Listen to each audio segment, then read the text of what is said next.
Good morning, day 541.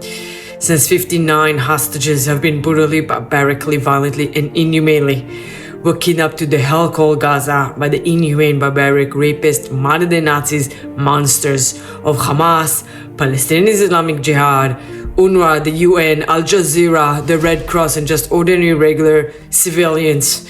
We are here every morning to demand from these inhumane, barbaric, rapist, modern-day Nazis, monsters, to surrender and let all of the 59 hostages go immediately, at once, in one phase, in one bus, all of them together, not little by little.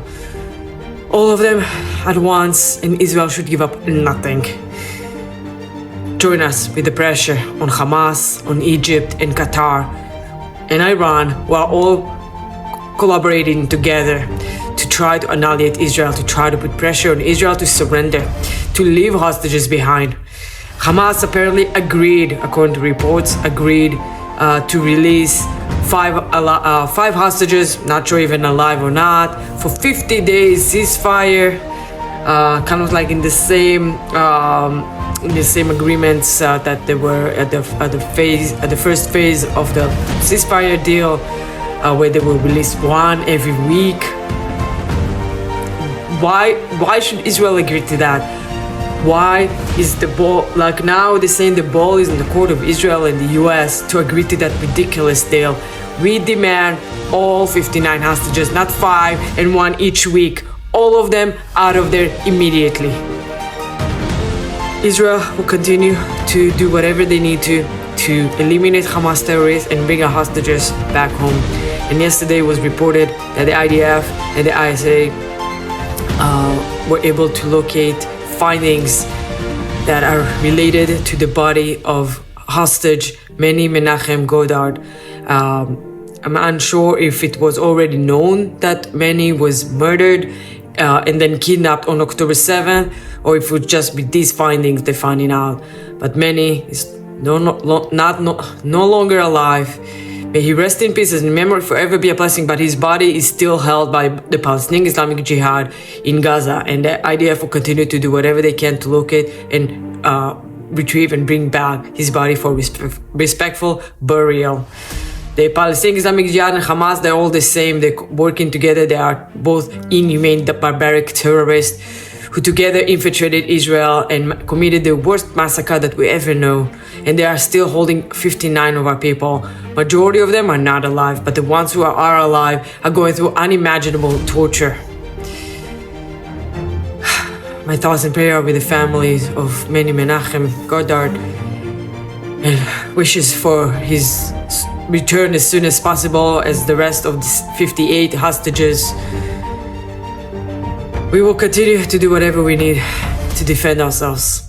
Meanwhile, Yemen, Houthis continuously shooting ballistic missiles at Israel yesterday, once again towards central Israel, Jerusalem, Tel Aviv area, but the IDF intercepted that ballistic missiles, and only some debris, huge pieces of the missile, landed, and no injuries were reported. Besides one woman who was running for shelter and fell to a pit that 5 meters deep.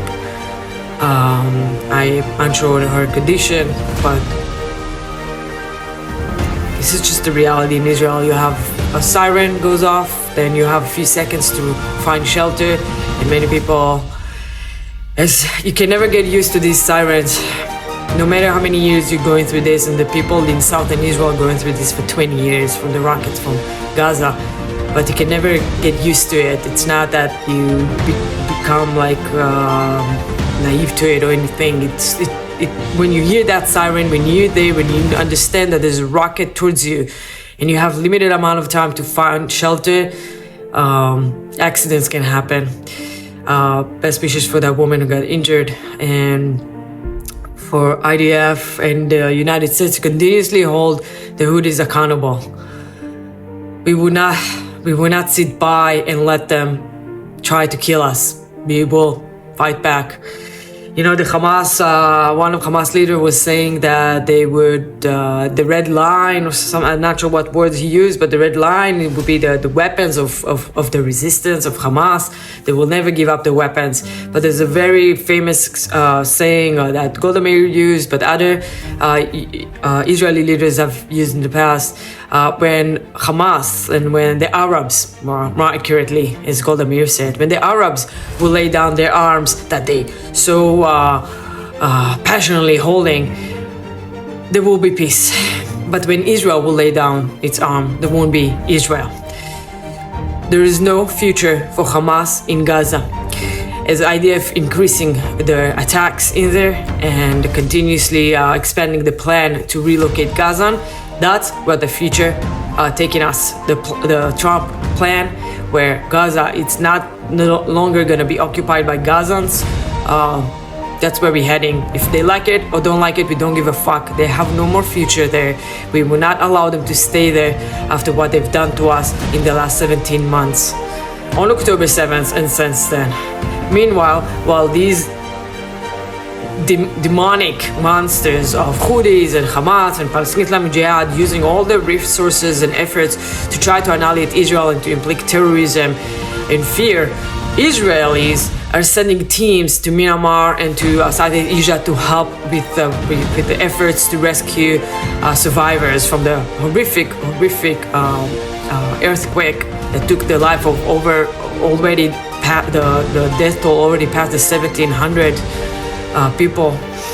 Israel sent teams that have special equipment that can see through walls with the hope to find survivors and to rescue them. That's what Israelis are doing all across the world.